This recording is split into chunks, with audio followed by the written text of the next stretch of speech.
with the Going for Two War Room with the Scott Fishbowl mock draft.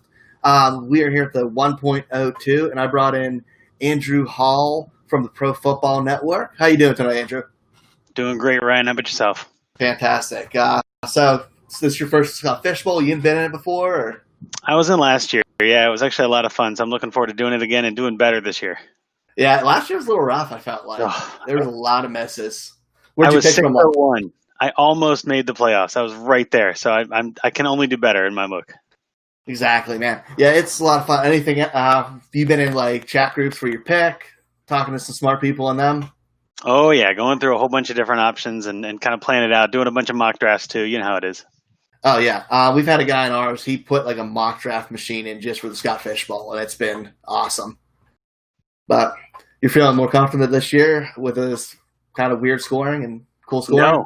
No, I'm not. Actually, like every year is just so different, and like honestly, there's only so much prep you can do. All of it comes down to the draft. So I'm real excited for the draft to happen.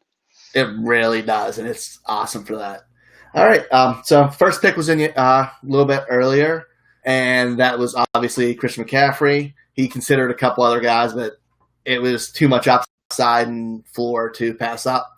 So with him gone, which was probably expected, who are you thinking about here? Like, give me a few names. Sure. So Christian McCaffrey is the no-brainer 101. Everybody kind of predicted that. In our whole group, we're talking about Christian McCaffrey's going 101. It kind of gives us a little bit of options, right? Now we get to think about what are we going to do from there. So the obvious next choice would be Saquon Barkley as a running back, but I got to be honest, Pat Mahomes as a quarterback is looking real nice. Given the scoring and everything I've seen, Pat Mahomes and Lamar Jackson are both really good assets to have in this draft, and it's something where it really comes down to how you feel about those first downs, because that's something that's kind of different and unique about the Scott Fishbowl. So in all honesty, like those are the three players that are really rattling through my brain right now. And it kind of depends on where the 101 goes in the real draft. But if it goes McCaffrey, it's got to be one of those three. Yeah. And if McCaffrey's doesn't go, it's automatic. I mean, yeah, if for some reason McCaffrey doesn't go 101, that'll throw me for a loop and give me a few minutes to think it over. But I mean, I can't see why you wouldn't take a 101. So it would just be too confusing. It would smash accept. Yeah, go ahead, McCaffrey. You know what I mean? Yeah. But without him, it does throw a little bit of wrench in the mix, because now which way do I go? You know what I mean? Perfect.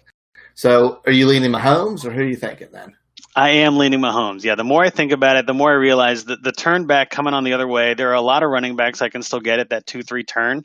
Obviously, with the number one pick going McCaffrey, they're going to be going quarterback at that 2-3 turn. It's kind of a given, which means my second pick would have to be a quarterback.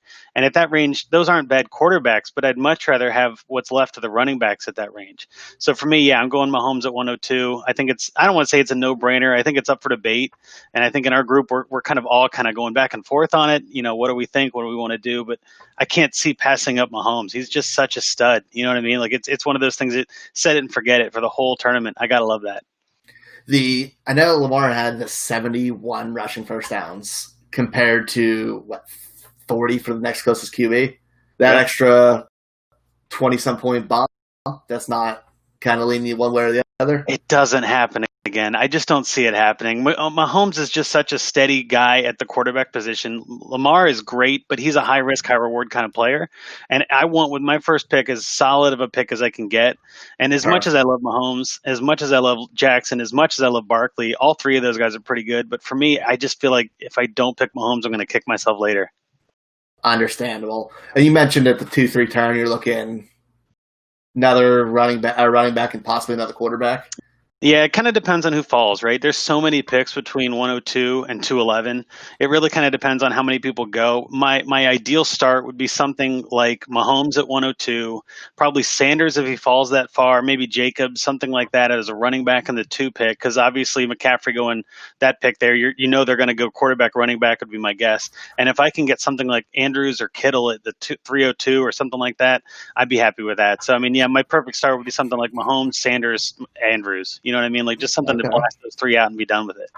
Now, rest of the go from there. Picking that tight end early, you're hoping to starts running a tight end then. So receivers fall. Yeah, I think if you take the third tight end that late, I mean, I think if it makes it that far, that's a whole question too, right? But if you take that third tight end there, there's a big teardrop. And that's kind of why I don't know if there's going to be a run on tight ends or not. I also feel like at the same time, if you take Andrews, you're locked into a solid tight end. That's kind of another reason why I'm leaning against Lamar. I just don't want to stack too much in this draft. I want to make sure I'm spreading it out a little bit. And I feel like if I go Lamar and I get Andrews at 302, I'm putting a lot of my eggs in that one Baltimore Ravens basket, and I worry about that. So if I can get Andrews at 302, lock up one of each of those positions, be real balanced leading into the 4th, 5th pick, then I feel pretty solid about it. Perfect. And how do you want to, your ideal world, what are you trying to build like in the next few rounds? Is there any position you're kind of waiting on a little bit? Well, I think everybody in this league, in my opinion, I don't know if this is true for everybody, but I think everybody should be waiting on receiver. There's just so many receivers in this draft. I don't think there's any reason to risk drafting one early. At the same time, if Michael Thomas is there at 211 or Devontae Adams, somewhere where it's like, man, that's a hard one to pass up. I could see myself going a little early. But for the most part, in the next 4, 5, 6 picks, I'm probably looking at quarterbacks, running backs, tight ends, just kind of seeing what falls to me. The thing I learned last year in doing the draft is you got to be a little flexible, just be a little liquid and let it fall to you. So, yeah, I mean, I don't want to get too strict with it, but I'm probably waiting on receiver of anybody. Yeah, I waited too long last year on it, and I regretted it because I just see if to start 3 still. Yep. And it bit me in the ass. So you're right. It's that nice balance of where you're going to get it. Well, some of the mocks I've done, I've waited until like the 9th round. And it doesn't feel great. Let's put it that way. So I mean, it kind of depends on what you're willing to risk, I guess. But I still like some of the quarterbacks and running backs even still at the 9th round. So, I think at some point in the 4, 5, 6, there may be a receiver on my team at that point for sure. Okay. Now, would you consider I know you mentioned you don't want to stack in the Ravens offense. Would you take Tyreek Hill at that 2nd round if he's there? So there has been some talk in the 102 chat about going Mahomes, Hill, CEH, and just kind of stacking all on the Chiefs. And all 3 of them. I wasn't even going to bring that up. That's bold to me. That's bold to go with all 3. But if you think about it, this tournament, you got to go all in. You got to go different. You got to go something that no one else is doing. And I don't think there'd be a lot of people doing that. And so I get the logic and the fear behind not doing that, I guess, both at the same time. For me, that's too much for me. I like a balanced approach. I like to draft where I can feel comfortable about each of the picks and not risk it all in one team. But that 3 stack would be formidable if they all blow up. You know what I mean? DFS, I'd think about it, but no, right, I don't know. Right. That scared me. This. Right. Now, is there somebody you're looking for later on in the draft? I know sleepers don't exist anymore, but a late round value pick? I think my favorite late round sleeper, my late round pick, and this may shock or may not shock you, but is AJ Green. That guy is falling so far. Everybody forgets last year he missed the whole season, right? He was out the whole year, and everybody's expecting him to still be injured. He's fine now. He's great. Yeah. There's no injury on his record. He's playing with Joe Burrow, who's better than Andy Dalton, and he's going later than he was last year. I don't follow that. So if I can get AJ Green in the 9th round, I'm sitting pretty. I'm telling you, that's my guy. Yeah, we're definitely friends. I'm a huge AJ Green fan. I know what he's capable of. Yep. As a fan of an AFC North team, I've had my team go against him twice a year, every year, and I just. Well, wait, what's your team? I'm a Ravens fan. Yeah, I'm a Bengals fan, so even better. I got an AJ Green jersey. You know what I mean? Like that's my boy. So like, I'd love getting him late like that. Yeah, I'd grab him in the 9th round all day, especially in something like this. People get that dynasty mindset. You can't, and that's what's going to get. They feel like he didn't play, and he's hurt. And is he still going to play this year? Is he going to sit out? Are you kidding me? It's a contract year with a rookie quarterback. He's dying to play. Yeah, I have no doubt. Quarterbacks in that defense isn't good. They're going to throw the ball. Exactly. Love it. Awesome. So tell everybody where they can find you and what you're working on.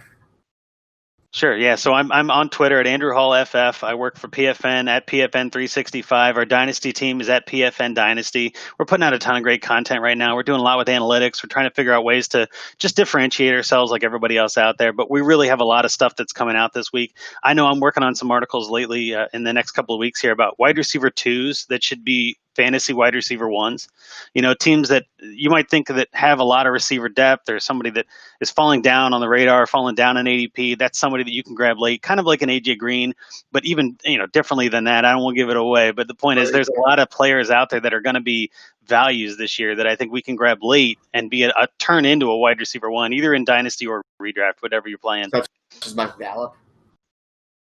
That's Spoiler, definitely one of them. Yeah, that's definitely one of them. Yep. spoiler alert. All right. Spoiler alert. You got one. Yep, that's right. Awesome, man. Well, I appreciate you coming on. Yeah. Guys, we will be back soon with pick 3, and see who it is then. All right, everyone have a good night. Thanks, Ryan.